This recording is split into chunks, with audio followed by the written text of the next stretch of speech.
All right, good afternoon. We would like to call to order the meeting of the OSIDA Board. So with this, we will call the meeting to order. First, what we would like to do is just remind everyone that this meeting is being conducted in compliance with the Oklahoma Open Meeting Act. So what we say is being potentially recorded and maybe even visually available for those interested audience members. So welcome everyone. First thing we'd like to do, agenda item 2, is to take the roll, please. Absolutely. Mr. Howie? Here. Ms. Gary? Mr. Gillette? Here. Mr. Schultz? Chairwoman Rolls? Here. Mr. Siegfried? And Mr. Henry? Present.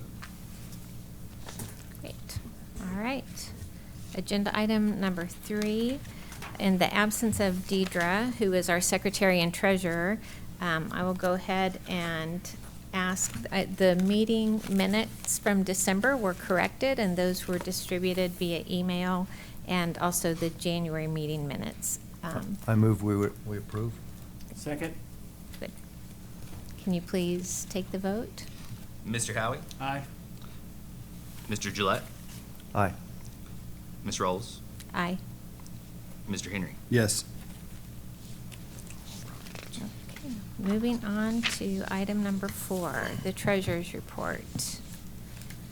I think today, so on our December report, there were some changes that Deirdre had requested, and since she is not here, we're gonna table December, but we can go ahead and talk about January and February. So what was there information that you wanted to present? No, nothing of significance, Okay. business as usual as far as the treasurer's report goes. Okay, great. Did anyone have any questions or comments on January and I move for February approval. treasurers? Okay. Second. All right. Can you All right, please- Mr. Howie? Aye. Mr. Gillette? Aye. Ms. Rolls? Aye. And Mr. Henry? Yes. Thank you. All right. Now we will move on to agenda item number 5, which is the executive director and facility report, and that would be Craig Smith. Thank you very much. I'll make mine as brief as possible. We've got a lot on the agenda today. This is the kind of the abatement and some demo projects. Again, this is the fire that occurred in our warehouse building in November. This is where it was about 2 weeks ago. By this Friday, that foundation will be completely scraped of the old building remnants, and then they'll start the demolition of the foundation itself. So the walls that were the walls are down, so there's no concern with the wind or those falling anymore, so that hazard is out of the way. These are some other demolition projects that we have on the radar. Actually, we've selected, we've received bids and gotten bids to take these items down. I'm not even sure what that is on the left. I've heard a number of different things that it's right next to the old rail line, so apparently had some function at some point where rail cars would pull up. Dr. Henry, you look like you're getting ready to say something. You know what that is? An elevator. Kind of like it. It's like a grain elevator. It held aggregate, I think, of some sort for something out here, but it serves no purpose, and that's going to be going down. The one on the right is a water tower that's not even connected to the system. It's on the west side of the runways. It has no function, and it's an incredible hazard because it does require a light at the top. And we'll take volunteers if anybody wants to climb up and change that bulb when it goes out, but I don't want to have to put any of my crew in that situation. And we can finally NOTAM that as a removal. So we've got a contractor that's going to take those down. This is the construction project that Premium Aerospace is embarked. Hey, This Craig, is, when are they, you're changing the subject, so when are they gonna take them down? it's the same company that's doing this, is doing the removal of one of our buildings, so at least, I'm not sure. He said as soon as those projects are completed, they'll start on these. Okay, so it's just one after the next, they're continuous, okay, Yeah, good, great. On site. Good question. This is what Hangar 234 looked like previously, and that's what it looked like last Thursday. And so they've taken all the skin off of it, and again, the plan is, I believe, is to double the footprint of that building, so they're aggressively on their way, and that project is progressing very nicely. That's PAC, right? Mhm. That's cool. All the wildfires out in Texas and in western Oklahoma, we were blessed with having one of the firefighter crew stop over, and they've had their planes at our airport for about the last week. This is a unique firefighting plane. This is one that was built to fight fires. A lot of the aircraft for fires have been adapted or modified for firefighting. Old spray planes or stuff like that. This one, if you can scroll in if you wanted to, the bottom of it is basically a boat hull, and it's a remarkable piece of machinery. The pilot's from Alaska, so these guys will position themselves in the area for as long as the Forestry Service or others need them in the area. He says they've got scoopers underneath. He flies this plane down, and it looks like a play school plane. It's got an exaggerated tail on it. It's a big fat body, short wings. It looks like something a child would be pushing across the carpet in the living room. But he says we fly it down, we hit the water at 80 knots, and we hit the water for 12 seconds, and it fills up both of the tanks. There are about 1,600 gallons worth of water in the tanks in the back of that plane. And then they go drop it. He said it's a beast to handle that thing. And he said it's a real challenge because you've got 5 radios operating, talking air traffic control, ground control, fire support, other airplanes in the sky. And but when they're not fighting fires, they have their planes at our facility in the meantime. So that's kind of neat piece of aircraft. It's a CL-415. Unique piece. So there's some ARPA updates, but we'll talk about those in the rest of the agenda and a prep update, which we'll touch on the agenda as well. Great. Conclude. Thank you. Any questions for Craig? Or you're We're just- selling them fuel? Yes. Well, the FBO is selling them fuel, and we get a percentage of that. That's good. All right.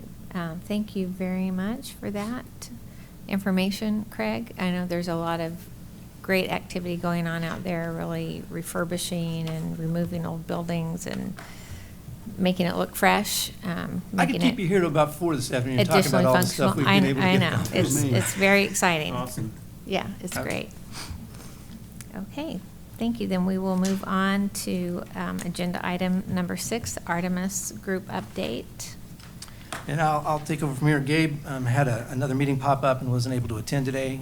He put together something for me and asked me to provide this. A legislative update, number of calls with the speaker and Senator Haste on some funding bills we currently have in the Oklahoma legislature. Representative Nick Archer, who's the House member for our district, has got 2 bills, or had 2 bills that were associated. One didn't make it past the deadline, but the other still exists. It's a space vehicle tax credit piece of legislation, but Representative Archer and Senator Haste both tell us that the funding that we had in the other bill may be dead in that bill, but in the budget process, there may still be some hope come May when they come down to the budget portion of it, that there may be some opportunities there to continue that funding. So that's all inside politics to them. I don't know any more than that, but they give us assurance that it's not completely dead.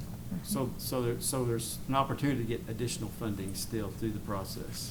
An opportunity. Okay. Possibility still remains, he's saying. Okay. Regulatory process, we had at Spacecom in Orlando, the Artemis team hosted a dinner with there were several stakeholders present at that. We had folks from the FAA, the DoD, and several representatives of private industry to talk about the need for additional launch capacity in the United States.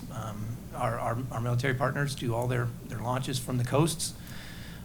We need resiliency. If you have a hurricane on one coast and a wildfire or earthquake on the other, you're hamstrung. So the need for multiple launch locations continues to exist, and we got a number of the players together to discuss what and how to move forward. How this is a topic that's been brought up a number of times, is inland launch, and it's kind of been sitting high center. We've worked with these individuals and kind of got them all together in a room and said, what do we need to do to kind of bump it off high center and discuss what the next steps in this process may be. It's not a near-term possibility, but technology has changed so much. It used to be only the United States and Russia putting anything to space. Now you've got 30-plus countries with capabilities. Things have changed, and they continue to change very rapidly. And a lot of these players show up at events like SpaceCom, and we'll see them again in Space Symposium in a few weeks. And so there's a lot of bright minds looking for different ways to provide resiliency to our warfighters.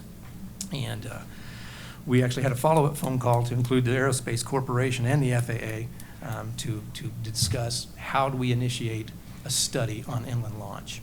And so once we get a study out there and all the players involved, then we've moved the discussion to what is possible. Not from is it possible, then we can talk about what may be. Human research. Oklahoma State University Tulsa hosted the International Association of Advancement of Space Safety in January.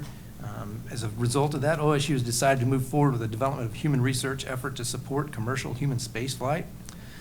Still a lot of moving parts, but OSU, OSIDA, Artemis Group, and others are working together and trying to coordinate the efforts to continue to move this forward. A great asset that Oklahoma has is the FAA Mike Monroney Aeronautical Center in Oklahoma City and the Civil Aeronautics Medical Institute, CAMI, is the only medical research facility of its kind in the world. And they focus currently on the impacts of humans on aeroflight or air transportation. But why not have that same entity look at the effects on humans on space flight? Because in this world, we're not sending up Neil Armstrong's and the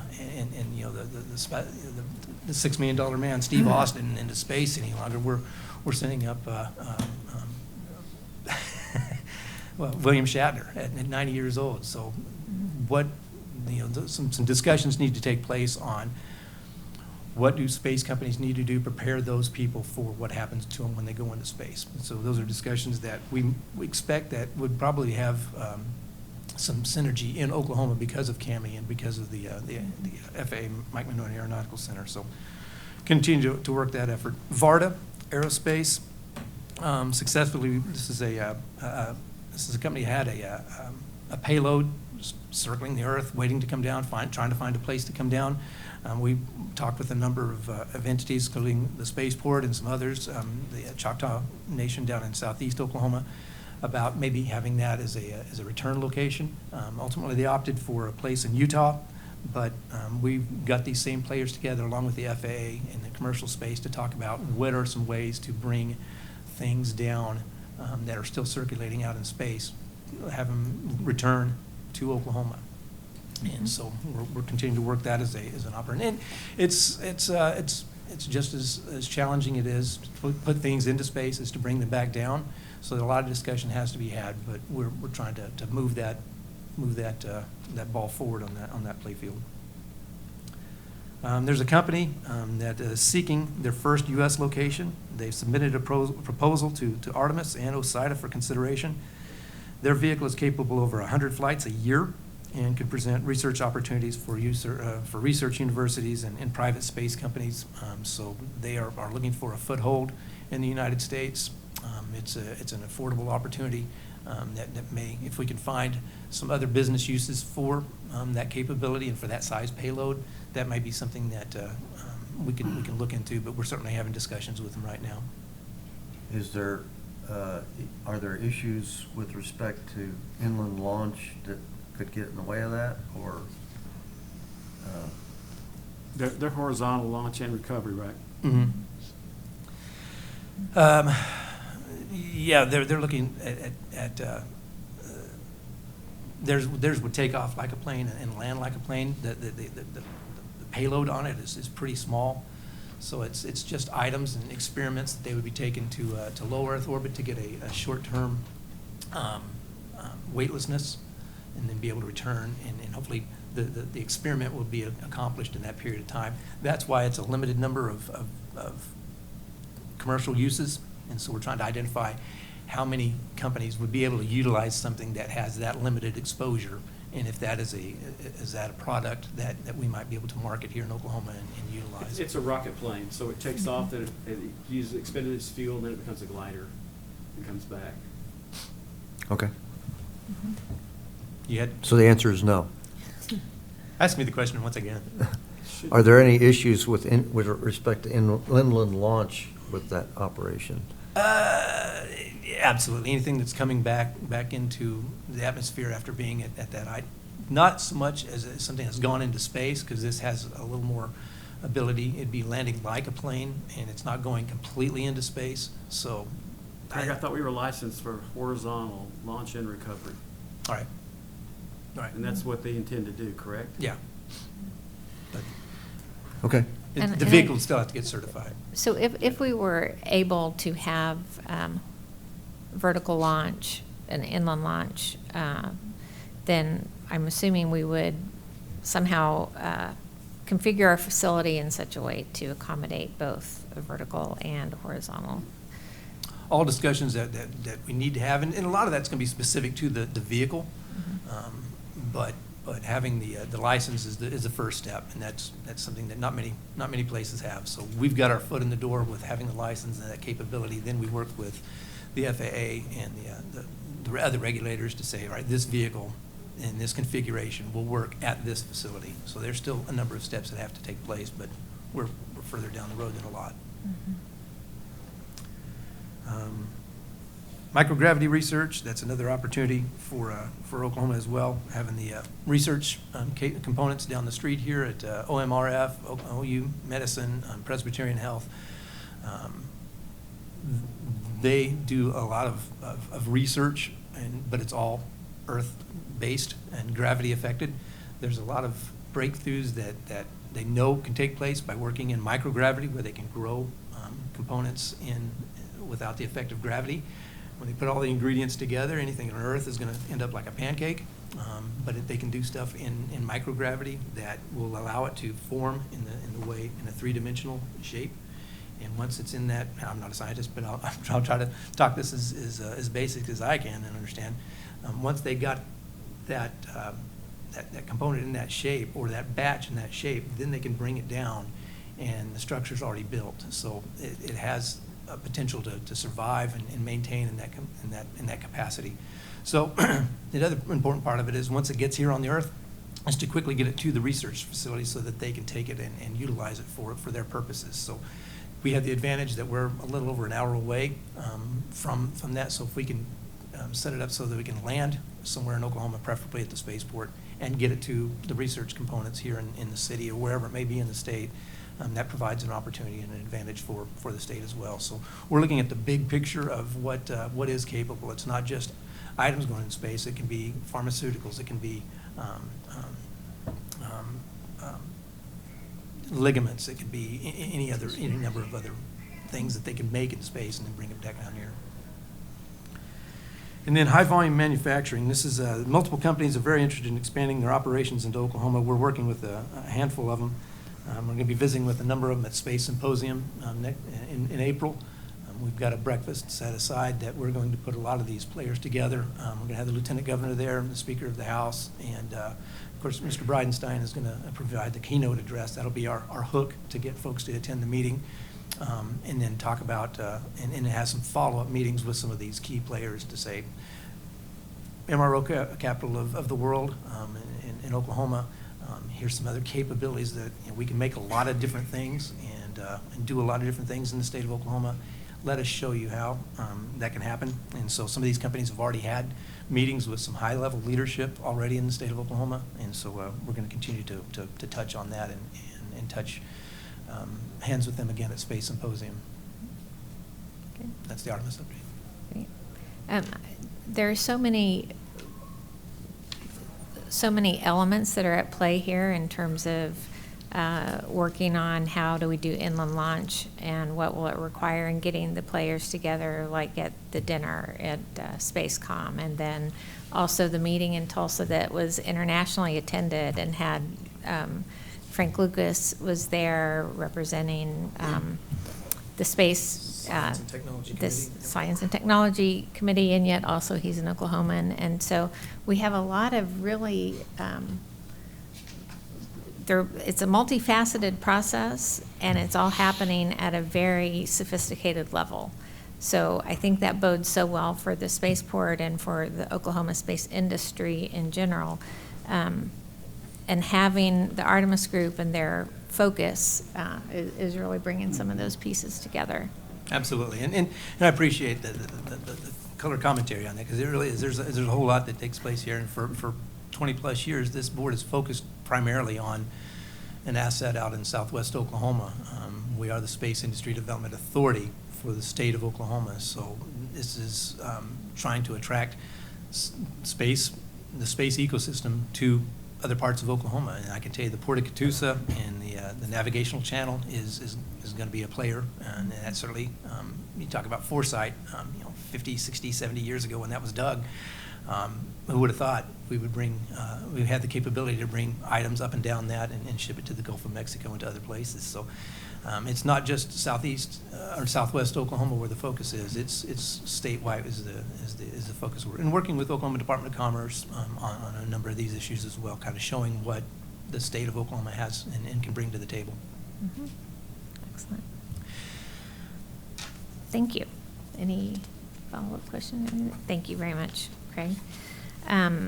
Moving on to agenda item number 7, presentation on Bitcoin and data mining.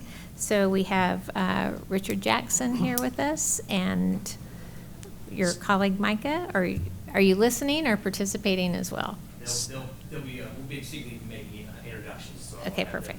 So speaking of southwest Oklahoma and the focus always being there, and then for those maybe listening online, we have, in addition to one of the 14 FAA licensed spaceports in the United States, we have an 1,100-acre industrial park that's associated with that as well. So we've got land for development and use, and we've got tenants that reach out to us all the time looking for space to build, to expand. We've got a restaurant, we've got a golf course, we have a medical clinic, we have a number of other one-off businesses that utilize some of the buildings on site. We also have about a 3.5 megawatt AEP PSO electrical substation, and we have a huge transmission line that goes through the park that feeds that substation. That brings that, I don't know how much power goes to that transmission line, but it draws it down to about a 3.5 to 5 megawatt capability, but it has capability to grow and expand.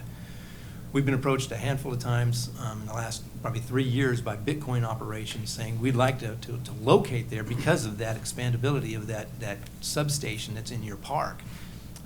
When Bitcoin goes down, they go away. When it goes back up, they reach back out again. So it's not our long-term objective to have Bitcoin on the site. It sucks a lot of power. They use an incredible amount of power, and there's not a lot of employees that come with it.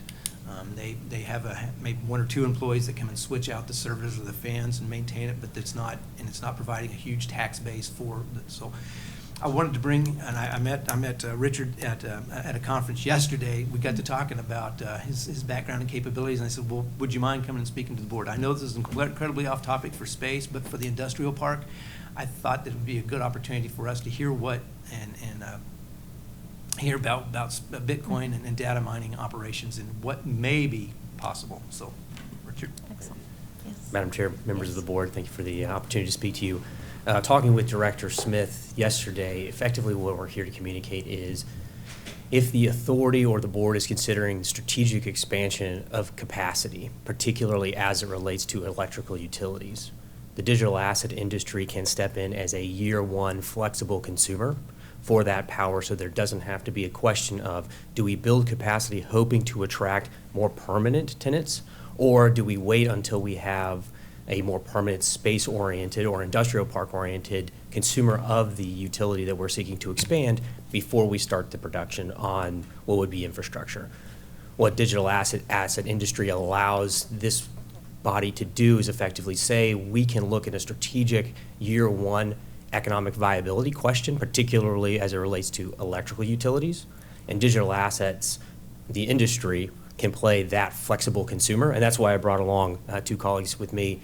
One, Storm Rund, president of the Oklahoma Bitcoin Association, to serve as an industry partner to the board or to the authority, and also Micah Burge, who can speak to a little bit of just how flexible we're talking when we talk about what it means when you want to bring in a modular, scalable, and then sometimes flexible consumer. So I will let them introduce both the association and then speak to, again, just what we're talking about when we say the opportunity for true strategic expansion, knowing that economic viability is obviously a concern when we're talking about the public investment of public funds. Thank you guys so much for having me here today. Again, my name is Storm Rund. I'm the president of the Oklahoma Bitcoin Association. Funny enough, I was also the president of Space Law at NYU Law when I got my JD there. So we're not totally off topic. But like I said, president of the Oklahoma Bitcoin Association. One of our roles is to provide education to decision makers like yourselves to understand what the possibilities are for this industry within our state. I'm going to introduce my colleague Micah Burge here in a minute. He has multiple decades of experience within our Oklahoma utilities and understands exactly how flexible these loads are and what the economic development potential is for embracing this industry. We're here to be a resource for you all as you consider the various aspects of this industry, what we can bring to the table, what your concerns are. We're here to be an educational resource, and I hope that we get a chance to talk more in depth.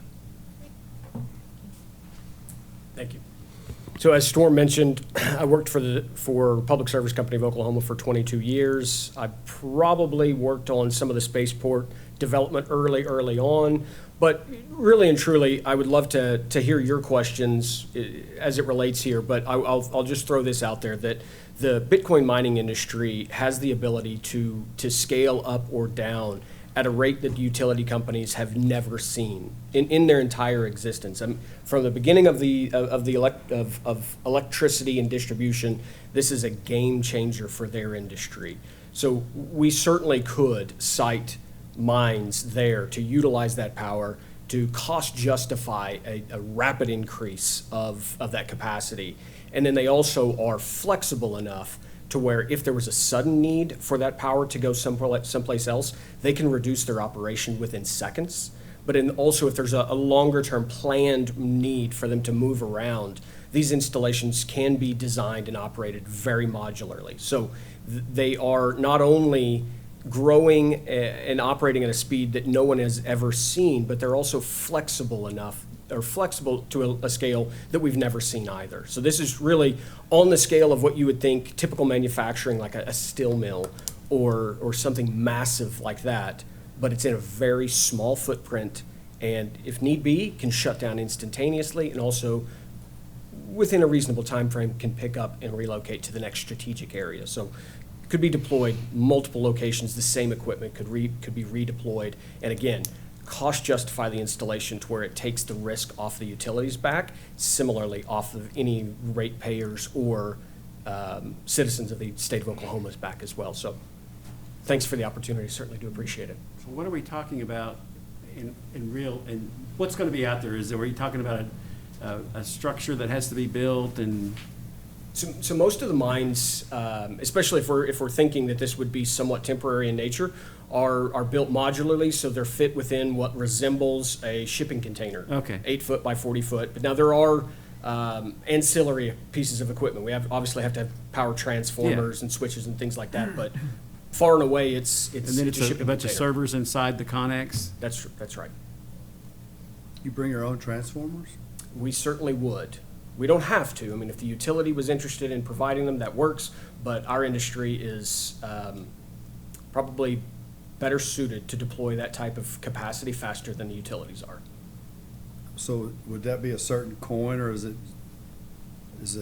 So we are the across? Oklahoma Bitcoin Association. Okay. We are So biased. at what price does Bitcoin have to be for you to say, we're getting out of here now, or hey, here we are again? So that question is going to totally depend on, one, the cost of power, the efficiency of the machines, and the operator themselves. That's something that the association can assist with, is vetting operators that would come in to take up that power capacity. And we represent a lot of great Oklahoma entrepreneurs. We have a lot of out-of-state larger companies that operate here as well. There are plenty of Oklahoma natives that would be happy to take on those operations. As far as the price of the coin goes, I have to give you, unfortunately, a it depends answer, because it really does depend on too many factors to count. But there are, throughout all points of Bitcoin's history, the total amount of hash rate, which is the total amount of computing power, has only ever grown. So there's never been a point in Bitcoin's history where it completely falls off. The economic activity, the computing power is constantly growing. Even when it went down to 16,000? Even when it actually went up when it went down to 16,000. Yeah.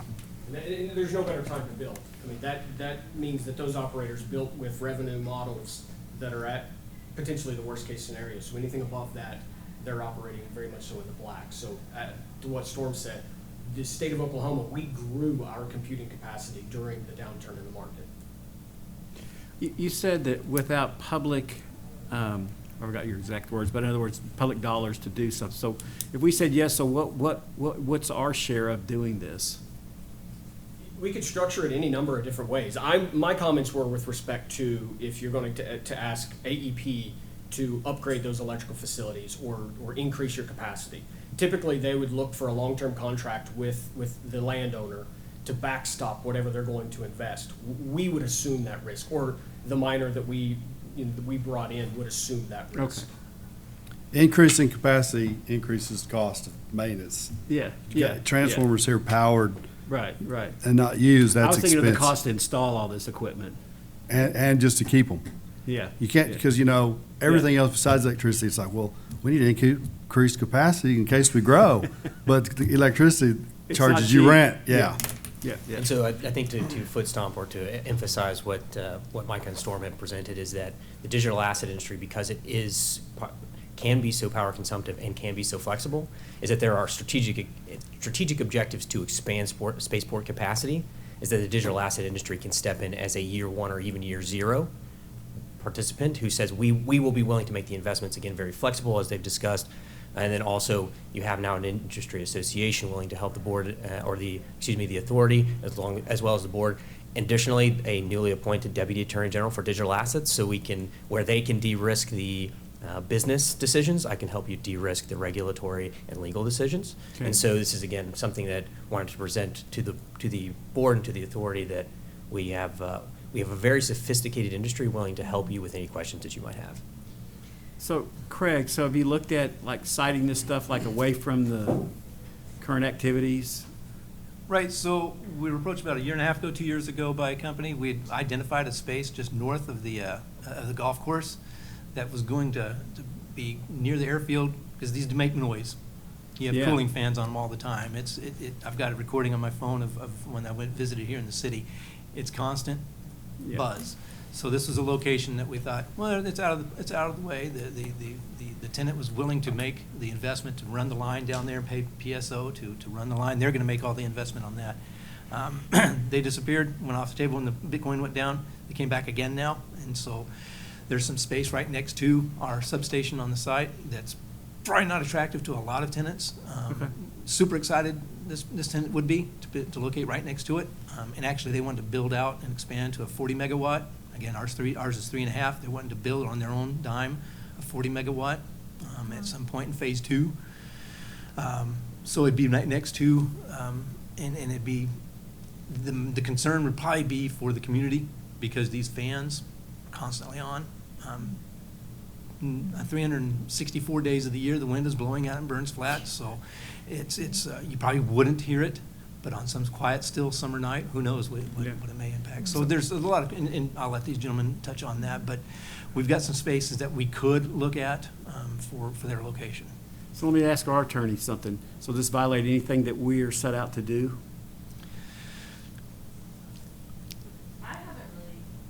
I would be happy to work with your general counsel to answer that question Okay. more wholesomely. Okay. Yeah, thank you. Okay. And I just want to make a brief comment on the noise and also the expansion of the facilities. I think the expansion of the operator you just heard about that would like to expand that 3.5 megawatt substation to 40 megawatts is a perfect example of what we're talking about here. They come in, they front the bill for the infrastructure, and then that can significantly truncate timelines for a more permanent development of the type that you guys are looking for in your industry. As far as the noise goes, there are actually ways that you can build a Bitcoin mine or digital asset facility or AI computation, whatever it happens to be, using immersion, which is just putting the machines themselves in dielectric fluid, where they become virtually noiseless. So that stops being an issue. Okay. What is the size of the Bitcoin industry in Oklahoma? By the end of the year, it's going to be the largest industrial consumer of electricity in the state. Wow. Can- a lot will be there before the end of the year. Yeah, yeah. We've got a lot of very talented, very dedicated companies that are building out, but mainly in our rural areas. The largest facilities tend to locate out away from urban centers, and that's just a trend that we only expect to continue. Okay, so barring your discussion to make sure it's within our purview to be able to do this, what's the next steps? I think the next steps would be to be able to have a meeting where we can have a little bit more time and capacity to go through individual details of the sites, of the operations. We can talk to a few more of our operators about what they're looking for and get a better understanding of the assets that you all have out there. Whatever regulatory hurdles that you guys want to make sure that you're covering your bases on, I think that would probably be the best strategic conversation in addition to whatever Richard is going to say. And to that, if I think a more lengthy, not to monopolize the board meeting, but to understand the strategic objectives of the authority and to be able to say, I term it economic island hopping. You can put digital assets out where you want things to go, and they can sit effectively alone and unafraid, consuming your spare capacity. And then when your larger industrial participants, whether it be in space or in industrial manufacturer to support, when they start laying foundations and you have 18, 24-month lead times, digital assets can say, great, move us to the next place. Okay. Where do you want to move us next? And the same investments that we're talking more proximate to your current operations, they will just simply, again, pick up and move to the next place that you'd be willing to allow them to I operate. think I was unaware of the mobility factor. Effectively, it's effectively I'm thinking computation build a and economics. transformer and you're stuck there. They will drop it, they will load in, Okay. as Mike spoke to, wherever you want to send them. The digital asset industry has faced a lot of headwinds in the past, and so their willingness to be flexible and negotiate with anyone willing to work with them is perhaps unmatched in an industrial scale consumer of electricity. And so that's why I wanted to bring these gentlemen along to let you know that there are partners here in the state who are not only U.S. operated, but also domestically in the sense meaning Oklahoma operators of these assets who would be more than happy to engage you with any of the questions that you might have. One of the things we heard at SpaceCom, Vince was there and Craig was there and I was there, are security concerns by the Space Force and the military in general. And as they look at resiliency of potential spaceport activity, I think that is one of the things. I know we had a security assessment last, like a year and a half ago, or something along those lines. So I think there are some current concerns like that would be really important to address in any kind of strategic conversation. And so I think if one of the concerns, sounds pertinent, whether there be a information leak or whether it be nation-state involvement, is that again you have U.S. citizen operated, domestically operated digital asset companies who'd be willing to work with you and to alleviate a lot of the concerns. I also work in the DoD Office of Research and Engineering, so very well understand the concerns that we may have around national security. And that's yet another element to layer on that, again, the Attorney General's office, working with state or federal partners, we'd be willing to help you and General Counsel address any of the concerns as you build out a strategic asset that is the spaceport. Great. So we have the halving coming up in April, right? Yep. What is the timeline on, are we always going to be mining? Yeah. So I'm also an operator. That is my day job. So as the halving happens every 4 years. Basically, we have. What's a halving? So there's a fixed supply of Bitcoin, 21 million that will ever exist ever. There's 19 million have been mined so far. Mining is a horrible misnomer that just means the creation of new coins. So basically when Bitcoin started, 50 Bitcoin were created about every 10 minutes. New Bitcoin are created about every 10 minutes. Every 4 years, that number cuts in half, 50 to 25 to 12.5. Right now it's 6.25. Next month, it'll go down to 3.125. This will go on for the end of time until we reach a horizontal asymptote, and that horizontal asymptote gives us our supply cap at 21 million. That will go on until about 2140. That's when the last Bitcoin will be mined. So it's a race. Sorry? It's a race. There are a lot of analogies that you can put on Bitcoin mining. None of them quite get it right, but there's one analogy you can sort of assume any given Bitcoin mine is sort of like an oil and gas operation where you have a declining production curve over time. However, there is one other aspect that Bitcoin miners receive revenue from, and that's from transaction fees that occur on the market. And as transaction fees go up, they actually make more money. It helps the entire industry. Does that answer your question? It does. So I guess Bitcoin at an all-time high today. None of y'all are sad about that. We're not sad about it, no. I will say, just to use Richard's foot stomp, if you look at the recent announcement in Muskogee, that's a $100 million investment in the state of Oklahoma. They're doing that right now, knowing the halving is next month. So this investment will continue regardless of the supply schedule of Bitcoin. This is an incredibly ingenious industry. They find ways to operate more efficiently, more flexibly. So I would try to persuade your concerns there that this industry is going. And so that's why the halving, because you get more efficient anyway. Machines, the technology, every cycle the technology gets better. This is just like thumb drives 15, 20 years ago when it was originally Moore's Law. That's exactly Right. right. We continue to innovate, and this industry grows at a very rapid pace. And I wanted to add one other thing on the mobility discussion. Just like most of this infrastructure typically is permanent or intended to be permanent, but just like utility companies have mobile substations and skid-mounted substations, with this type of a scenario, we know going in that this is not going to be permanent.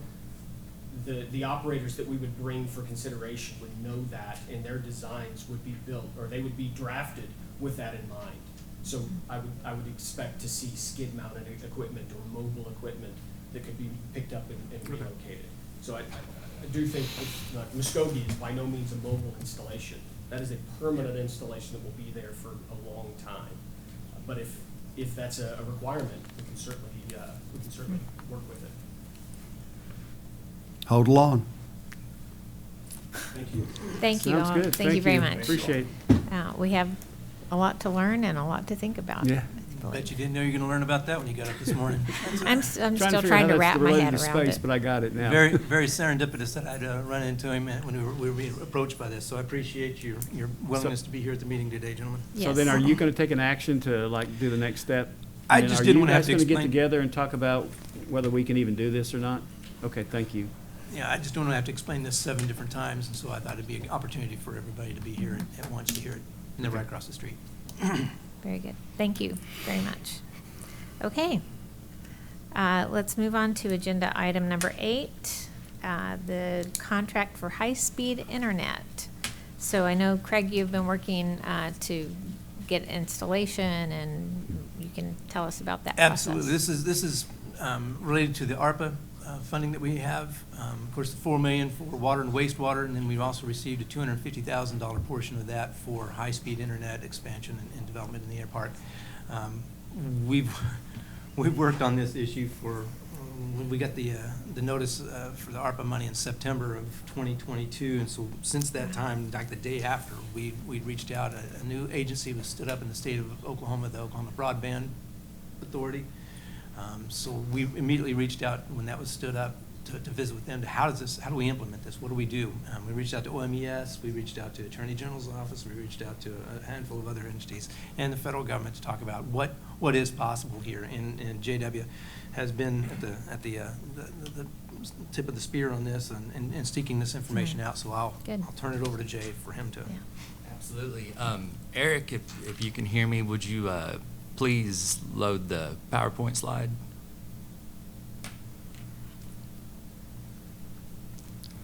Okay, as some of you might remember, at the December meeting, we were near completion of phase 1 of our fiber project, and that is Dobson Communications landing the fiber at our HQ to be distributed throughout the airport and the air park. Since then, they have completed that work. It's landed at our office building, and it's ready to be built out and distributed. I have 2 gentlemen with me here today, Jonathan Raper and Brent Van Meter. Jonathan is our account executive with a vendor we've been working with closely, Nobel Systems. He's our account executive, has been working along with me as well as Joe for our access control, which will be the next agenda item. Brent is Nobel's business development manager. And if you can see on the PowerPoint there, lays out our fiber scope of work. Basically, Nobel's going to take us home and finish this project for us. They're going to build our fiber out as far north as Hangar 117, as depicted on this slide here. And so none of our infrastructure is equipped with, you look at this building, we have Cat 6 boxes everywhere you can plug in a computer. None of that infrastructure at the airport has that. So our goal is to just get it landed there with the capability to plug in Ethernet. Once maybe we get down the road and we start throwing money at the interior at some of these buildings, we can look at running Cat 6 lines throughout and designated office space and all that. So as you can see there, that's the OSIDA office at the bottom of the screen. That's going to build up to 117. And on the other side of 117, we'll start wireless bridge work to hit highway patrol, gate access. Here is just south. If you go, You want to talk about this one or that one? yeah, let's go here. As you can see, it's going to build out of our building and go south. It's going to hit our FBO. It's going to hit our control tower. It's going to hit our The fire station. our fire station, water control room, to where we can coincide with our water project and get access control and internet access to that water facility, as well as suggested by our ARPA engineers on the water side of things. On the next slide here, we can see, so this is an image I pulled off of our radio proposal, and here you can see that number 1 in the top left corner, that's the north gate that gives you access to the airport. That arrow depicts a wireless bridge that's going to bounce back to where the signal's being sent. Number 2 there is the highway patrol gate. As you can see there, it's going to be distributed from the control tower. It's about our highest point. That's going to give us the most reach. And here on the southernmost part of the airport, we can see it's going to that southernmost gate, and from there it will pigtail over to our maintenance building. So our maintenance guys will be able to, actually have a computer and work in an office setting from the maintenance location. I'd like to give Jonathan a chance to answer any questions you might have pertaining to technicalities. So what we've done is we've taken a figure, and that's what I'll be asking approval for, is a figure that's going to be going toward the ARPA investment that up to $250,000 toward this, to put the infrastructure into place and to put the fiber into those areas and provide us some wireless points. It's going to be a mix of technologies to be able to run fiber all the way up to that north gate, which is 1.5 miles or 2 miles away. It would be pretty expensive for us to incur. So in short term, we looked at and we sought systems that would be adaptable and manipulative, that we can grow as we need. But let's get fiber to some interior areas immediately, and then we can put wireless bridges and provide capability until we can get an infrastructure in place later on down the line as necessary.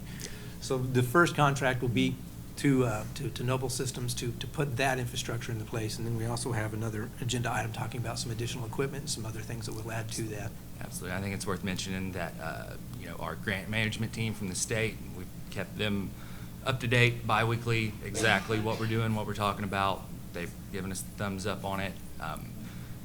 Our $250,000 threshold, we stay under that, it's competitive bid exempt, even though it's a federal grant.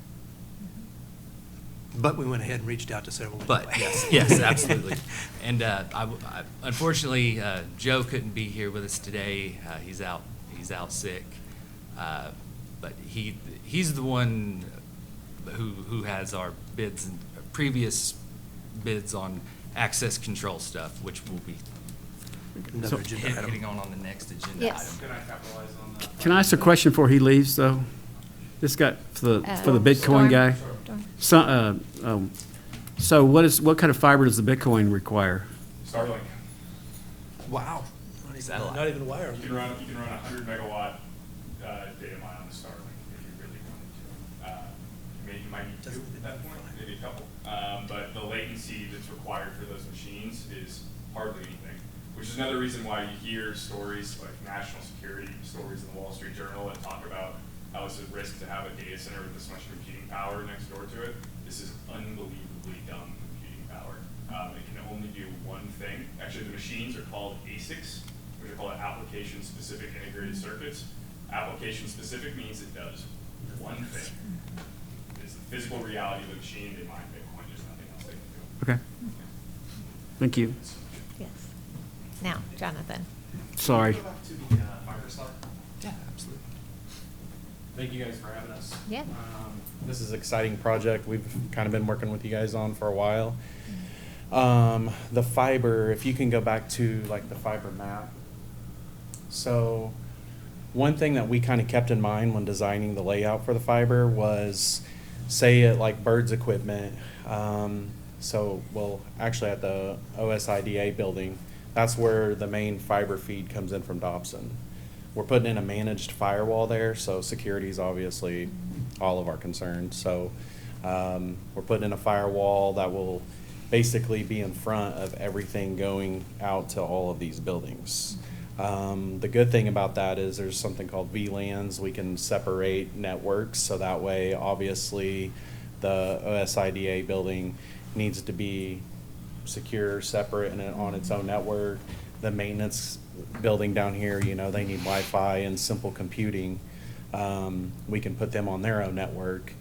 And we have enough fiberglass in the ground that we can home run these to get each building on their own separate legs. So a lot of people think when they're talking about fiber, it's like a Cat6 cable that you plug into the wall.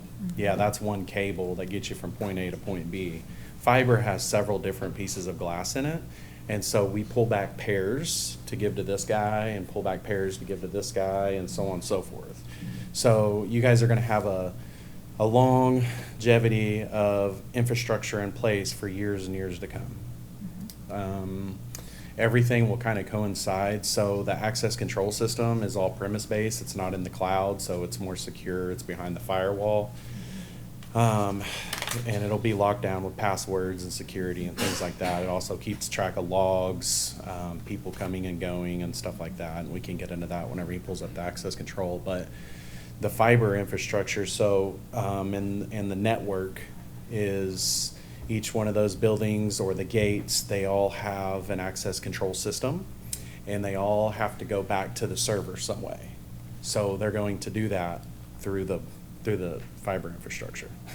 So I just want to touch base on that. Yeah, that's great. When you talk about firewalls, how do you determine the levels of security that you are going to be implementing? So there are different levels of security for Sonic walls. They have security subscriptions on them. So I think on this one we did a 3-year security subscription. If you don't keep those security subscriptions up to date, they just become a router. They just become, you know, wild, wild west, all those security, those deep packet inspections. They inspect all the packets coming and going. We're a Dell dealer. We've been doing Sonic Wall for years. We're in Aruba. We work with Cisco. I think Sonic Wall has a strong place right here because of its security and the flexibility, and we can almost accommodate any requirements that, you know, if Boeing comes in and they need some kind of specific requirements or security, we should be able to add those kinds of different licenses for that appliance. So it's a piece of appliance that gives you the type of security and the deep packet inspection and the encryption of that data being sent back and forth that you need. But it also allows you to have additional security features that can be launched on PCs and computer sets to even further give you more security. That's So, great. That kind of flexibility is good. Yeah. What's the schedule for this installation? We'll give you the- So, you know, as soon as we get the go-ahead, we run about 2 to 3 weeks on getting equipment in and ordering everything. Our boring and trenching team, that's about how long it would take for them to get out there and get started. They have about a week's worth of work. The boring will go anywhere underneath concrete, so we don't have to damage anything. We'll have, where you see like the squares on there, that's kind of what we call ground boxes. So there'll be a fiber ground box there that stuff will come in. You got about a week worth of boring and trenching and conduit work. But overall, with the whole project, if we were to do everything, and everything went good, I would say about a 90-day window. So, Okay. yeah. And we could get started, just as soon as you guys give us the green light, in about 2 to 3 weeks. Okay. So, a couple of different things about Nobel. We've been around for almost 40 years, but have you guys ever heard of like ASCO, they build airplane parts or manufacturing plant up in Yeah. Stillwater? Yeah. They supply a lot of stuff for Boeing. We've done some work at Boeing. We do a lot of cities and counties and government agencies. Brent, I brought him involved because he does a lot of he was helping JW answer some questions and make sure that we're kind of coincide with your requirements. Great. So. Very good. And the proposal that they have for us to finish our broadband project is, I think it's sitting right around 231,000. Eric, if you would please pull up that PDF that is fiber and radio.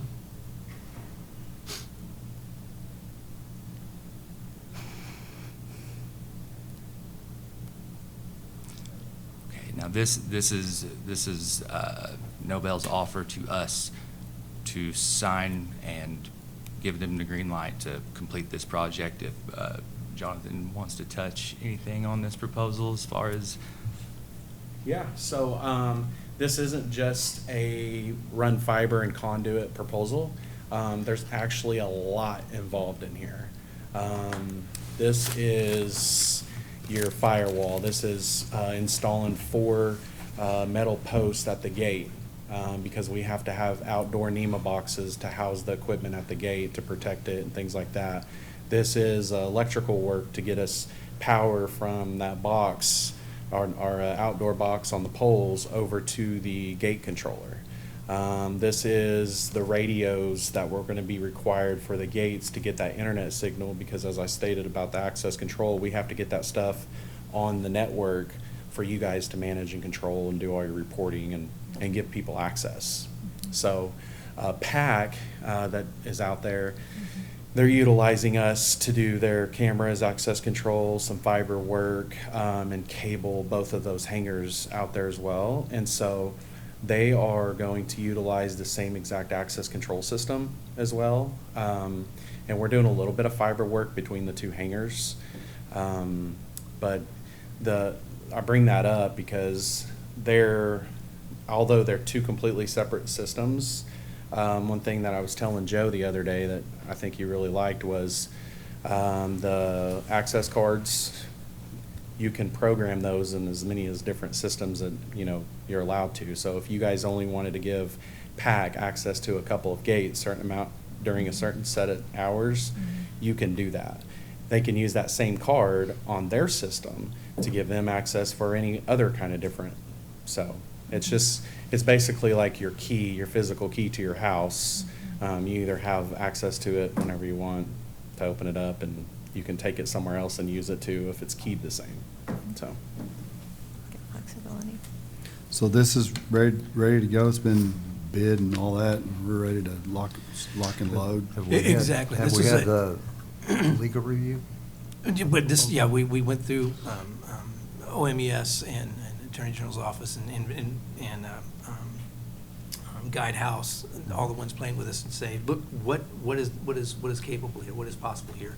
And this was the pathway when we showed them and visited with them. This is what they recommended. This is the Okay. pathway that they suggested. So this is an all-encompassing, so we begin with the ARPA portion of it, which will be the 231 to put the fiber in the ground to these various locations, and then also the subsequent pieces will be parts that we're funding from OSIDA to do the gate access and security access and some other things that are tied with that, some of the equipment that's tied with that, and actually some new gates that we'll have to put in. We're going to pay for that as OSIDA. This is the portion that's ARPA funded. Yes, this vote would be to expend the federal ARPA funds. So if It we gives us- didn't it gives pass us- this, Uh-huh. if we didn't pass this, we have no option at this point. Okay. Lose the money. And I think it's worth noting that even if we get an affirmative yes out of the board today, it still has to be cleared by the CIO. I move for approval. A second. All right. Any more discussion? One quick question. Summer, this is good with you guys, and I was looking at your expansion that you showed me the other day. This looks like it works perfectly with that. Yes. Okay, awesome. That's all I need to know. All right, if we're ready for a vote, We're- Mr. Howie, Aye? Mr. Gillette, Yes. Chairwoman Rolls, Aye.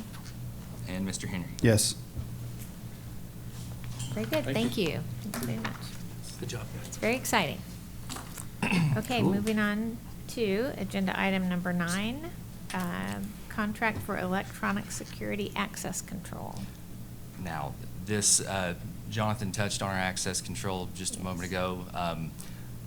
I'm not too keened in on the specifics of this. Like I said, Joe's been working really diligently on this, and, he has lots of airport experience. He has lots of experience with access controls, a lot more than anybody else at OSIDA. And, that's, I think, one of the main reasons Joe's decided to go through with Nobel is obviously they're coincidentally working alongside PAC, so that will help us let these systems coincide. We don't want any confliction there. And We sought input from a handful of different companies to try to get this aspect together. And what we've got is currently gates now, even though we were told by the security folks that inspected us last year that we've got the best fencing in any spaceport that they've seen. We've got key code access that you can hand a number off to somebody and they can get in that same gate whenever they wanted to. This key code access is a proximity card. You flash it and that gives Craig Smith access into that gate at that moment, so we can keep a record of that. So that's the kind of security level that we were seeking. We reached out to a number of different providers, and Nobel was the one that stood tallest, and then and we made the selection with that organization.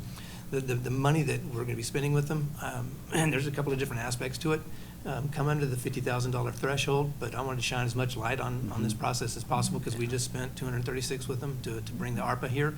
So I wanted to put this as a separate agenda item to show that we're not only utilizing from that, but they also stood tallest among the others that we asked information and qualifications for these other portions. And the dollar figures on those, Jay, is that on this slide? Yeah, they're not in this slide. Eric, would you please pull up the PDF labeled access controls? That's another one for commercial door. This is a company that, again, the dollar amount falls under the falls into my threshold that I can pay for, but I wanted to show you this as well. This is a company that works closely with companies like Noble to provide the actual structure, the fencing, or the fence, the gate, the door, and in the instance of our water treatment facility, we're gonna have to have a special door with access capabilities. This company is called Commercial Door of Oklahoma City. And so we're gonna be spending some money with them to be able to put the physical infrastructure into place, the door, the gate, whatever it may be. And then Noble will be putting in the electronics that'll go with that. So I wanted to show what Commercial Door, how much money we're spending with them.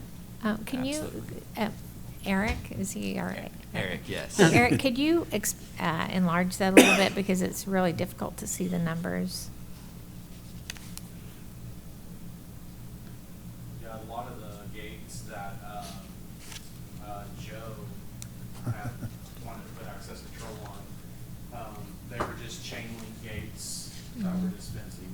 And so we can't really do that and, make sure that they close properly and are secure. So what Commercial Door is going to do is put in a actual fabbed hard gate with closures, so the gate closes on itself.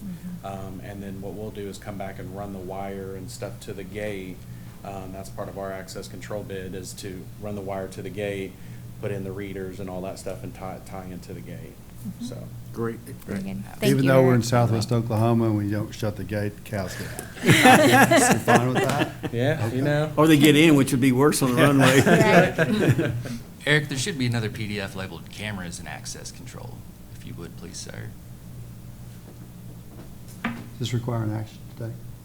Yes, This will, yes. Yeah, Yeah, if be- you scroll down, it should be on this proposal. Yes, absolutely. There it is. There we go. Jonathan, do you want to speak a little bit as to Yep. what we're doing? You just touched a little bit on what we're doing at the control tower, the doors Yep. that would go on the water building, and maybe the logging system that the gates Yep. will have. So at the tower itself, the front door that you walk in, you can have that open so people can come in during a set time of hours and conduct normal business and leave, or you can have it locked down and require them to have a badge. That's up to you guys. But one step further for security is, okay, so we're gonna say that we're gonna allow them to come into that building. We don't want them to, there's certain people you don't want out there on the runway, or getting past that second layer of security. So what Commercial's Door is doing is on their double doors, they're kind of older double doors. I'd kind of make a recommendation to replace those. However, Commercial Doors, making it so that you guys can utilize those doors. On one side of the door, you have to have a badge to get out, which unlocks the door. We couldn't put a mag lock on for safety reasons, for people to get out of the building in case of a fire. You have to have two ways of getting out. So we're putting one mag lock on one door, so it requires you to badge out to go if you have the credentials. The second door, part of Commercial Doors bid on both of those double doors, is in the event of an emergency, there's going to be a bar there on that second door. And just like you see in a lot of commercial sets, you hit that and there's an alarm. So the alarm will go off and it'll allow somebody to know that somebody went out that door, and kind of give you guys a heads up on it. This will also give you guys some reporting. So it's actually got some really good reporting. You can go based off of individual, who's came in the door during a set time or a day, and build those reports. Boeing might require that at some point in time, or there might be some kind of requirement for that. So this will allow you guys to have some reporting. What's great about this system is that there's not it's premise-based, so there's not any ongoing licenses or monthly or whatever that goes in the cloud. But they do have a pro version that we can always grow and step up to and get this as big as you guys need it to grow. So it will grow with the airport.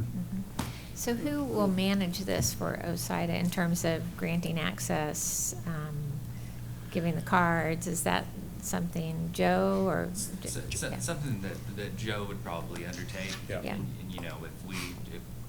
if it ends up being too time-consuming for him, we might look at delegating responsibility for that, but So we're throwing that on the guy that's not here?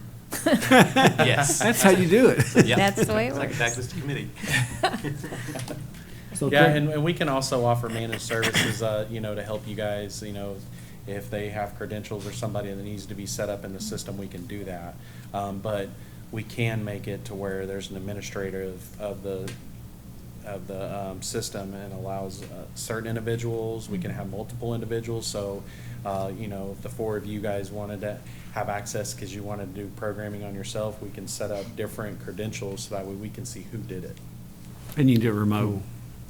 You can do it remote by logging into a software on the computer, Okay. yeah. Does this get us completely off of the list of the people throwing disparaging remarks about the way we open and close our gates? It goes a long way. People are always going to complain, but it certainly goes a long Yeah. way. All right. Good, okay, so we I move could for entertain a approval. motion? Second? Very good. Yeah, what I'm seeking for is board approval to enter into a contract with Noble Systems for electronic security access control and related security access equipment, 45 that you see here, another 12,402.15 for a total of, General, I put the math together on this one this time, 57,658.24. And does that include the commercial door? No, piece? commercial That's door's a separate? different company, Okay, correct. okay. Good question, though, yeah. But I definitely want to shine a big light on what we're doing here, that Noble is involved in Absolutely. a number of different projects because not only we select them, they were first of all permitted to by the process of the grant. Also because we looked at a number of different companies and they were the ones that stood out and they could check each one of these boxes that we needed for this process. And coincidentally, they are actually working with one of our tenants at the site as well, so it's working out really well that this will all mesh together. And you've got one person to call. When there's Yes. a problem, you call one person. We get, I like that. we get in situations where everybody's pointing the finger and, so it kind of takes that headache off you guys as well. We say, one throat to choke. There you go. I love it. I like that. Hey, it's easier that way. Yeah, right. I'm gonna remember that one. That's messy. Yeah. Okay, so we have a motion and we have a second? Yep. Great. Okay, so I think we're ready to vote. Mr. Howie, Aye. Mr. Gillette, Yes? Chairwoman Rolls, Aye. and Mr. Henry. Yes. Very good. Thank you. Thank you very much. Thank you. Appreciate it. It's very exciting, all these projects. I know, finally coming doing together. something. I know. love it. And we have money to do it. Yeah. Okay, so moving on to agenda item number 10, consideration for approval of on-call engineering services, Lochner Engineering. All right, so, and appreciate your understanding, some of these projects just do take time. As I said, we've worked on this for 15, 16, 17 months to get that portion of it done. Oh, yeah, we're not. No, I'm we- just- No, we're just happy it's Yeah, rolling. For the it's- public watching online and in the room, we want to make sure that it is not, Yes. we want to make sure that it's not us. We want to shine a light on a lot of challenges that we face. In addition to Delta Airport Services, who provides our engineering, is our engineer of record for the airport, and that's a 5-year agreement that we had with them. They have initiated and begun the pavement process, the pavement engineering process for the runway, the taxiways, and a good portion of the apron. When we asked them to look at some other projects that we wanted to tie into this, ODAA, which is Department of Aeronautics and Administration, or Aerospace and Aeronautics, I think, formerly the Oklahoma Aerospace, or Aeronautics Commission, and that they had some concerns with some of the figures, so we went out and rebid once again asked for RFQs from a number of different engineering firms, identified 4 that we actually sat down and did interviews with, and for on-call engineering services, which would include taxiway lighting, lighted guidance signs, distance remaining signs, PAPIs, some airport layout plan, some 100 low lead self-service fuel tank installation, an ALD update, drainage, flood plan study, a number of different things that we can call upon these engineering firms in the next 5 years to be able to say, this is a challenge, or this is a project we want to work on. We interviewed the 4 engineering firms. We narrowed it down to 3, and Lochner is one of them. Lochner will probably be the one, certainly, that will be doing the lighting portion of the runway. We're going to redo the entire lighting project on the runway. That's another agenda item that's coming up later, but we want to upgrade the lighting. There's some challenges with the old infrastructure that we've got. The folks in the tower will tell you that it's an old system, and they know it. But we want to make sure that it's the latest and greatest, and everything that we do to improve the runway lengthens the capability and usability of this spaceport airport. So ODA has approved. They're our agent for this. We interviewed the firms. Lochner was one of the ones, and I just wanted to get it on record that the board is and I'm bringing it to the board for acceptance of Lochner as one of the on-call engineering firms that has been selected through the OMES process of selecting on-call engineering firms. So how do we work payment? Do we pay a retainer or? ODAA will pay for it, and then they will bill us with an added expense to it, far less than OMES charges. But it's just an hourly basis, right? I mean, or per job? Project, yeah. Per project, okay. So we provide the details of the project to ODAA, and then they. Actually, ODAA carries most of it. They will work with the engineering firm on the project. We tell them what the project is, what we'd like to see accomplished. ODA works with them. They put together a scope of work or an engineering project plan. Okay. They show us the figures, ODA, and we approve them, and then ODAA will pay for it, and then they will back and invoice us. Reimburse them. Okay. Good, thank you. So I move for Lochner is the approval. first. Second. Okay, any more discussion? Okay, I think we're ready to vote. Mr. Howie? Aye. Mr. Gillette? Yep. Chairwoman Rolls? Aye. Mr. Henry? Yes. Okay, very good. We are just breezing through this agenda, aren't we? Okay, moving on to item 11, consideration for approval, contract for on-call engineering services, Garver Engineering.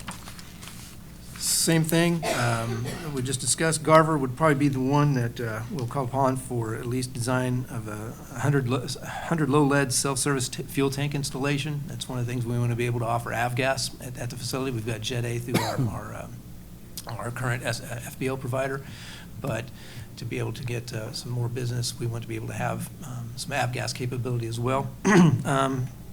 They will probably also be one that we've called upon to do some construction, maybe some box hangars or some other development. We'll call upon Garver to do that. So similar situation as the Lochner request, same thing on Garver. So these are the GA guys then? Just another engineering firm. But We'll be able to I mean, call they them. specialize in general aviation. When Because you said self-service yes, fuel yes, and the G- T-hangers, so yeah. yeah, they've gotta GA be. apron, yes. Okay, all right. So you have different specialist companies. Yeah, different basically. capabilities, Yeah. each will, and on the next one, we'll show how we can combine all these and how they all will be able to work together. Okay, very good. Same thing, ODAA will. Exactly. Do the. Yeah, they state are. Same work and- process. They're our engineer, they're our agent of record, and this is one of the firms that we interviewed. Lochner was one, this is another one that was selected, Garver. Okay, great. We could You've got a entertain question. motion. I'll move to approve. Second. All right, very good. Any more discussion? Okay, Mr. Howie? Aye. Mr. Gillette? Yes. Chairwoman Rolls? aye. Mr. Henry? Yes. Okay, item 12, consideration for approval, contract for on-call engineering services, Park Hill Engineering. Same story, third engineering firm. Park Hill would be the one that we identified most likely for the ALD, it's the airport layout design, update with a property map that incorporates development areas for the terminal area study plan. It'd probably also be the one that does a drainage or floodplain study for us as well. And how do you say, we're going to try to get the electronics and the pavement to take place at the same time in some of these other projects at the same time, so you only close the runway once. And so to be able to coordinate the actions of these two, maybe three different engineering firms doing different projects on the site, Park Hill is also identified as one that probably has the capability, the best capability for QA, QC, quality assurance, quality control. They would kind of be the oversight engineering firm that would work with the other engineering firms on site as these projects progress, such that we can be as efficient as possible on getting a number of projects done at the same time, and that they're all talking to one another. And so that's why Park Hill, that's another reason why Park Hill was selected of the three on-call engineering firms that we have. And this is another ODAA firm? Okay. Same story. Okay. I move to approve. Second. Okay. Any more discussion, questions? Okay, I think we're ready to vote. Mr. Howie? Aye. Mr. Gillette? Aye. Chairwoman Rolls? Aye. And Mr. Henry? Yes. Okay. Agenda item 13, consideration for approval, the board request for consideration of federal funding for spaceport infrastructure grants. That was a mouthful.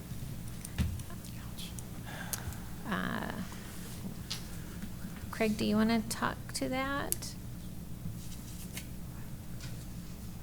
I believe we all saw a document with the proposed. So yes, I've emailed to you, each of you Yes. previously, Yeah. a document. The executive committee has approved this. I just want to make sure that the board, full board is aware and had the opportunity in the board discussion today to discuss the moving forward to sharing this with our federal delegation to make the request.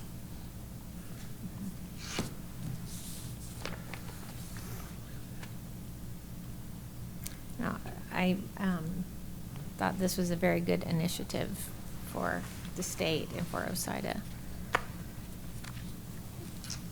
Again, this is something that I think was kind of initiated with the Artemis Group and talking to some other potential appropriators about what might be possible. Yeah, this would be, the appropriators, or certainly this is, serves on the Appropriations Committee, Tom Cole. This is a request that we would initiate with his office. Also, Congresswoman Bice also serves on this committee, so I want to give this, this information in front of both of them to make the request, such that these are. So what's the request? What's the ask? It's on that piece. Yeah. Okay. This right here? Okay. It's a request of $100 million. Okay, I see it. in I see it grants. on here. Okay. Potential Yeah, this is grants something you've seen before. for Yep, space yep, ports. yep. I know what it is now. Yeah. This is a request for funding to re-implement state transportation infrastructure matching grants. Yeah. This is something that Congress had created about 30 years ago. They didn't fund it until about 15 years ago. And we're asking Congress reconsider this and put some money into it until we can get, this would be infrastructure grants that spaceports, any spaceport would be able to call upon, kind of like airport improvement grants. Yeah. To be able to request funding, and we're asking for, that they create kind of like airport improvement grants. The way it was funded before was 50-50, and then it also asked for a portion of that funding to be coming from private industry as well. The way it's written now, the way the request is written now would be a 90-10, similar to what airport improvement projects are, and would be open to any spaceport to apply for, to build out infrastructure at their facility specifically. Anything that they could utilize to build up, whether it's security, infrastructure, payload processing, launch facilities, launch capabilities. It's whatever Congress would decide. It's basically our request from the OSIDA board to take this to Congress to say, hey, would you consider looking into this and maybe reinstituting this program? This is something that the Artemis program, the Artemis group brought to our attention, said here's an opportunity. We may want to take this in consideration. And I know that the executive committee's already approved it, but I wanted to get on record that everybody had the chance to do it in this form. Yeah. And again, this is one of those multifaceted pieces that are potentially coming together. And as we think about not only just commercial space activity, but also national defense space activity, then this Congress would have a good rationale to consider this proposal. Okay, so do we need to, you want us to vote on this, Craig? Yes, I just want to. You just want to make sure Board approval. we're all on Yeah, the same page? Let's get a board, a vote on, Okay. board approval to move I this move we forward. approve. Second. Go ahead, second. He seconded. Okay. No further discussion? Nope. Okay. All right, Mr. Howie, Aye. Mr. Gillette, Aye. Chairwoman Rolls, Aye. and Mr. Henry. Yes. Thank you. Okay, we're not going to address item 14. Moving on to 15. Consideration for approval, project fees for airfield electrical design services. So this is a request that came through Monday afternoon. Lochner had put together an engineering proposal with fees associated for the engineering that's going to be required for the lighting project, which we'd like to coincide with the pavement project.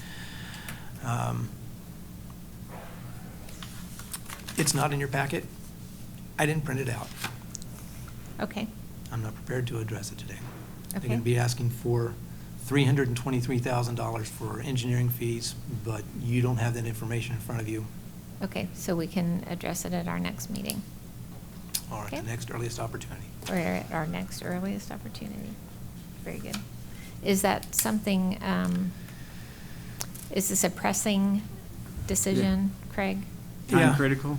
Yeah, I need to have this done. What is your timeline for really needing such approval? If I can get somebody at ODOT to print this out for me, and I can make copies for each of you, if I could get you to wait until I can get that done so you can see it. It's a proposal. Again, this goes through ODAA.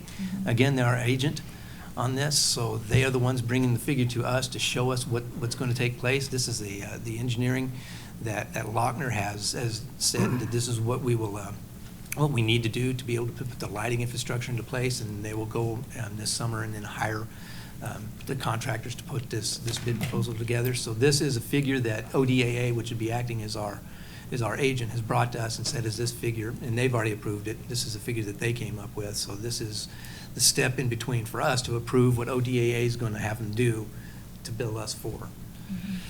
It's for engineering services. Engineering services, exactly. I think what we can probably do is that you have an awareness that it's 323,000, 324,000 change. So it's an awareness that that's what the engineering on this is going to cost. ODA is going to have to still approve it and pay for it on their end. Then they're going to bill us for it. So I think ultimately we can get down to the end of the line and say, well, ODA's approved it. Now they're bringing it to us as an actionable item to pay for it. So I think at this point, we'd probably be safe to go ahead and just show it as at this point, an awareness that this is what Lochner is going to be charging for the Well, person. I have Because an alternate suggestion. Okay. Why don't we stand up a subcommittee, ad hoc committee to review it with you, and the board can give the ad hoc committee the authority to approve it. Like it. If the lawyer likes it. Yeah, if the lawyer likes See what it, yeah. Bailey said.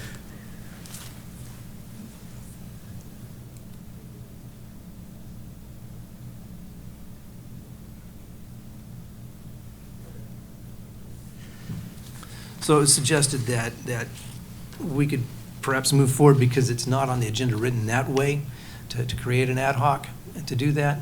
But we could, as a provision to say, as if ODAA approves that figure, then we can move forward with having the ad hoc committee look at it as an actionable item to take to the full board. Did I get close?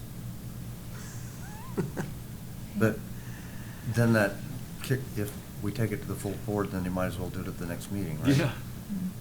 Is it possible to say, until such time as we can evaluate the full proposal, we could authorize you to the $50,000 expenditure limit? I think what we could do here is let ODAA walk it through their process. And then they'll bring to us a figure that we can actually approve the amount to be paid. Because ODA is going to add their fee on top of that. So we really don't even know what the, Total amount is. We know what Lochner's going to charge us. I don't believe that it had the ODAA figure tied on top of that, so we don't have that figure. So I think logically, we could probably. Just table this one? So do we need to take action on that? Not table it, we'll just. Okay. Yeah.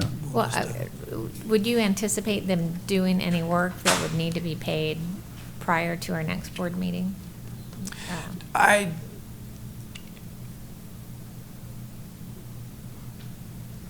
Not that ODA couldn't pay for it already, because ODA is going to pay for it, and then they're going to bill us for it.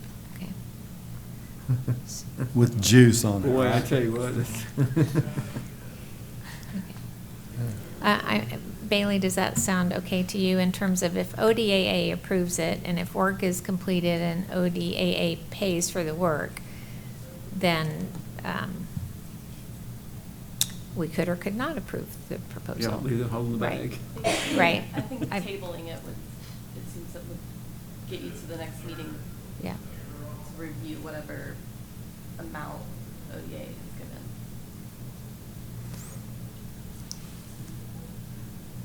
Request we table this. Okay. I think that makes sense. Are you all right with that? You look like you have some thoughts, Yeah. Dr. Henry. If that's the way to do it, then we'll just do it. I'm open. In your So- experience and others, what's? So if it's tabled, it automatically comes back next time. Yeah. But you can't do anything in between. We could hold a special board meeting or something, couldn't we, to approve this? Theoretically. If we can get together? Yeah, Okay, that's- if we can get 4 people It's together. challenging. With that. Yeah. And then, Do you have projects identified for them? what's your timeline on, Yeah. is anything else resting on this getting done? Just the engineering of it alone, I think they'll go ahead and conduct the engineering work knowing that they can bill us at a later point. I think they wanted to get the figures in front of us to show us See, that's what my, to prepare for. that's my problem right Yeah. there. Mhm. It doesn't seem like that's the way to do that. Yeah. I don't want to slow it up. They're gonna do the work and then we're gonna vote yes?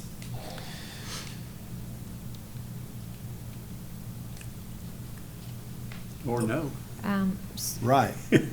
Then what? Yeah. Then then ODA has to pay for it. They're not getting reimbursed, but we don't want to do that because they're our agents. So, I mean, we need to get this done. I'm still, what's the timeline? Yeah. Why is this a push? We want to get the projects to coincide. Delta believes that they can get their portion of it ready by the end of May. And so I think we'll need to have the electrical portion of that engineering completed by then so that they can start to hire the contractors to fulfill what the engineering report's going to do. It just feels like we need to take some kind of action to Yeah. be able to get them to do the engineering work so we can approve it in June, What's the Or typical Well- ODA Whenever. add-on? May. 5%, I think. So can we take an action, now I'm going to ask you guys, to look at to approve the 323 plus 5%, contingent on if it comes in at that or something? I'll tell you exactly. Because I'm like you, I think we need to do something. Or ask the lawyer, what did she say? You could do that? If that's what the board wants, I think you can. I don't wanna get in trouble with her. Right. You do not want to get in trouble. Hang on. What do you think, Dave? Well, I think what you're saying is approve a not to exceed threshold. Yeah. That would certainly. So it's already Yeah. determined that Lochner's gonna do the work, right? I mean, that's already been through, that's not in question. Correct. So what And is we've the- already approved them. Yeah. So we're approving project fees. Right, the engineering fees to put this project It'd be together, I'm like- trying to find. Not to exceed 350 or something like that. Yeah, maybe we just set a I dollar. think you give yourself a little bit of a cushion in case Yeah, of yeah, overage. like 375 or whatever. 350 wasn't a cushioned amount. What? Okay, then Does that 350. include Then 5% I move we approve, 296. I move that Okay. we approve up to 350 on whatever this is, for the electrical design services of Lochner. And I will bring to you the exact figure at the next meeting. What ODA will have approved by then. Okay.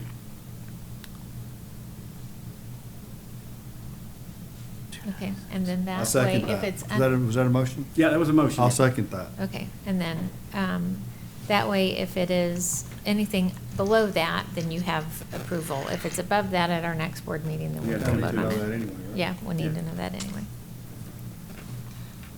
Okay. No further discussion. Mr. Howie? Aye. Mr. Gillette? Aye.